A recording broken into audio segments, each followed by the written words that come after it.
Je m'appelle Emily. J'ai 31 ans et ce que je m'apprête à avouer vit en moi comme une blessure silencieuse. Vous est-il déjà arrivé de regarder votre propre vie sans la reconnaître? Tout a commencé le jour où j'ai compris que la vie que j'avais construite n'était pas celle que mon cœur désirait vraiment. Quand j'ai épousé Jason, mon amour d'université, je croyais que nous étions inébranlables. Il était le genre d'homme que l'on admire, calme, posé, fiable, celui qui n'oublie jamais un anniversaire, qui s'assure que les factures sont payées et que la maison reste debout malgré toutes les tempêtes. Pendant des années, je me suis dit que c'était ça, l'amour, la constance, la fiabilité, le confort. Mais quelque part en chemin, le confort est devenu silence.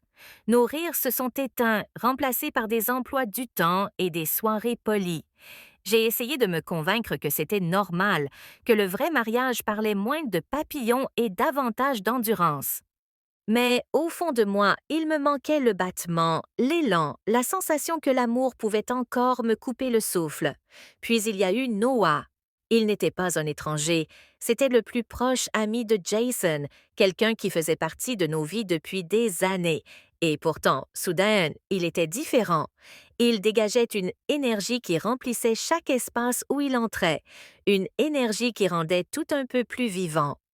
Là où Jason planifiait chaque chose à la minute près, Noah vivait à l'instinct. Et quand il me regardait, c'était comme s'il voyait la part de moi que j'avais oubliée. Tout a commencé innocemment. Des plaisanteries partagées, des regards rapides, des conversations qui s'étiraient plus longtemps qu'elles n'auraient dû. Je me disais que c'était sans danger, mais peu à peu nos mots sont devenus chargés, nos silences passent étaient plus lourds. Chaque fois qu'il passait, mon cœur me trahissait, s'emballant d'une manière que je ne pouvais pas contrôler. Mais que se passe-t-il lorsqu'un seul instant change tout? Un soir, alors que Jason était en déplacement, la frontière entre l'amitié et autre chose a disparu. Un regard s'est attardé, un souffle s'est suspendu, et dans cet instant unique, l'air était électrique, dangereux. J'aurais pu reculer, j'aurais dû, mais je ne l'ai pas fait. Quand cela s'est produit, ce n'était pas seulement du désir, c'était une libération. Des années de désir silencieux ont éclaté d'un seul coup. La culpabilité a été immédiate, vive. Mais en dessous, il y avait quelque chose que je ne pouvais pas nier, une part de moi qui s'éveillait après des années de sommeil. Après coup, je me suis regardée dans le miroir, cherchant la femme que j'étais avant cette nuit-là. Elle avait disparu. Celle qui me faisait face était à la fois terrifiée et vivante. Je me suis dit que c'était une erreur, que je pouvais l'enterrer sous le silence. Mais certains secrets refusent de rester silencieux. Jason est rentré, a embrassé mon front et m'a dit qu'il m'avait manqué. J'ai souri, faisant semblant que rien n'avait changé, alors qu'à l'intérieur, j'avais l'impression de me tenir sur du verre brisé. Chaque mot, chaque geste était une comédie. Et pourtant, Noah persistait dans mes pensées. Sa voix, son regard, le souvenir de la façon dont mon prénom sonnait quand il le prononçait. Les jours se sont fondus en semaines. J'ai essayé de prendre mes distances, de reconstruire les murs que j'avais brisés, mais les plus petites choses continuaient de les faire tomber. Un message inattendu, un bonjour échangé, la façon dont nos regards se retrouvaient dans une pièce bondée. À chaque fois, ma détermination s'effritait un peu plus. La culpabilité est devenue mon ombre.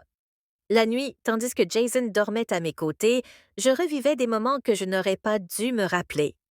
Mon corps restait immobile, mais mon esprit était ailleurs, pris dans une tempête dont je ne pouvais m'échapper. Puis Jason a proposé que nous partions un week-end. Juste nous deux, a-t-il dit doucement, les yeux pleins de bonté, sans se douter de rien. J'ai accepté, espérant que la distance apaiserait le chaos en moi. Ce voyage a été à la fois une grâce et une punition. Loin de tout, j'ai vu Jason tel qu'il était vraiment, un homme qui m'aimait sans condition, qui avait bâti tout son monde autour de mon bonheur. Je l'ai regardé rire près du feu, me prendre la main, et je me suis demandé comment j'avais pu perdre de vue un amour pareil. L'espace d'un instant fugace, j'ai cru pouvoir revenir pleinement vers lui, que la tempête en moi pourrait se dissiper en calme. Mais quand nous sommes rentrés, Noah était là, Un seul regard et chaque fragile parcelle de contrôle que j'avais construite s'est effondrée. La vérité m'a frappé de plein fouet. Je ne pouvais plus vivre dans deux mondes. La sécurité silencieuse de l'amour de Jason et l'attrait sauvage et dévorant du toucher de Noah ne pouvaient pas coexister. L'un détruirait l'autre et tous deux me détruisaient lentement. Aujourd'hui, chaque matin pèse plus lourd. Le sourire de Jason porte une confiance que je ne mérite plus. L'absence de Noah ressemble à une blessure qui refuse de guérir. Je traverse mes journées en faisant semblant que tout va bien, mais à l'intérieur, c'est le chaos. Une tension constante entre la culpabilité et le désir, la sécurité et l'élan. Je ne sais pas comment cette histoire se termine. Peut-être que la vérité éclatera et réduira tout en miettes. Peut-être que je la porterai en silence jusqu'à la fin de ma vie.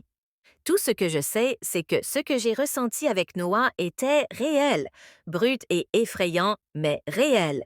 Et parfois, les choses qui nous ruinent sont les mêmes que celles qui nous rappellent que nous sommes encore en vie. Maintenant, des bougies, mon vin préféré, la chanson de notre mariage en fond sonore. Mais pendant qu'il parlait, je n'entendais qu'Adam.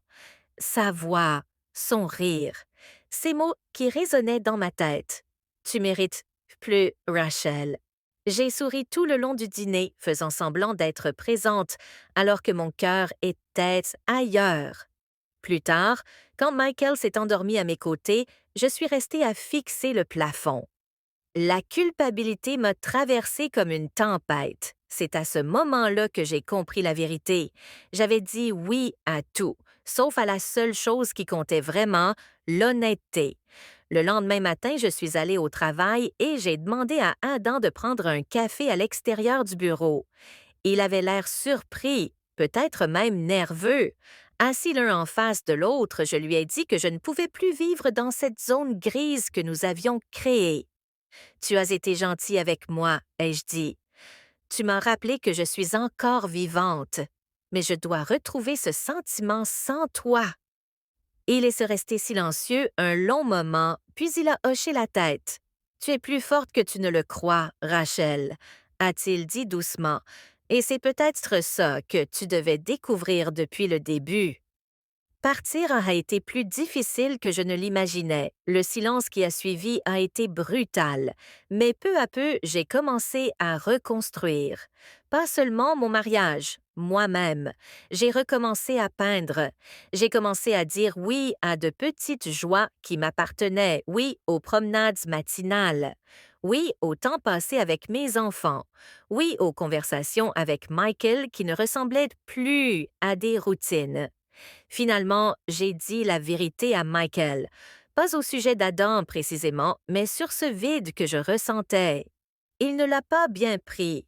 Il y a eu des disputes, des larmes, de longues nuits de silence.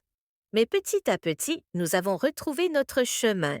Il a recommencé à être présent, vraiment présente, et moi, j'ai appris à lui pardonner et à me pardonner. Des années plus tard, je repense encore à ce chapitre de ma vie, non pas avec des regrets, mais avec lucidité, parce que parfois, l'infidélité ne commence pas par un baiser, elle commence par l'absence, par la solitude, par le fait de dire oui à tout le monde, sauf à la personne que l'on a juré d'aimer. J'ai dit oui à tout parce que j'avais peur de dire non au vide dans mon cœur. Mais j'ai compris une chose d'essentielle. Le véritable amour n'est pas d'être toujours heureux. C'est faire face à la vérité, même quand elle fait mal, et choisir de reconstruire plutôt que de fuir. Et aujourd'hui, quand je regarde en arrière, je réalise que le mot le plus puissant dans une relation n'est pas oui. Parce que dire non aux mauvaises choses, c'est la seule façon de dire enfin oui aux bonnes. Pas dans ce que l'on fait, il est dans ce que l'on s'autorise à imaginer, sans jamais l'avouer. J'ai refermé le livre lentement. Cet été ne s'était pas prolongé dans les faits. Il s'était installé dans ma tête. Et parfois, je me demande encore, qui de nous deux avait réellement le contrôle? Et si le silence, finalement, n'était pas la forme la plus intense du danger? Les semaines ont passé. La vie a repris son rythme apparent. Les jours ordinaires, les nuits calmes. Claire n'est plus jamais revenue. Pas de message, pas d'excuses, pas d'explications. Et pourtant, elle n'était pas vraiment partie. Parfois, en rentrant tard, je m'arrêtais devant la porte de l'appartement. Cette porte banale, en bois clair, qui n'avait jamais été fermée à clé pendant cet été-là. Je restais là immobile quelques secondes de trop. Pas pour entrer, mais pour écouter. Rien, toujours rien. Un soir, en rangeant une étagère, j'ai retrouvé le livre qu'elle avait oublié. Je l'ai ouvert au hasard. À l'intérieur, une phrase était soulignée, presque imperceptiblement. Ce qui n'a jamais eu lieu est parfois ce qui marque le plus profondément. Je suis restée assis longtemps, le livre sur les genoux. Je me suis alors rendu compte de quelque chose d'essentiel. Il n'y avait jamais eu de moment précis à raconter. Pas de scène, pas de faute, pas de souvenir clair, seulement une possibilité et la conscience partagée qu'elle existait. C'était ça, le véritable frisson. Pas ce qui s'était passé, mais ce qui aurait pu arriver et qui avait été retenu volontairement. Aujourd'hui encore, il m'arrive de me demander si l'un de nous avait parlé un mot de plus, fait un pas de plus, brisé ce silence. Aurions-nous tout perdu ou tout compris? Je ne cherche plus la réponse, parce que certaines portes ne sont pas faites pour être ouvertes. Elles sont là pour rappeler que le contrôle n'est pas dans l'acte, mais dans le choix de ne pas le commettre. Et c'est peut-être ça, la forme la plus pure du danger. Fin.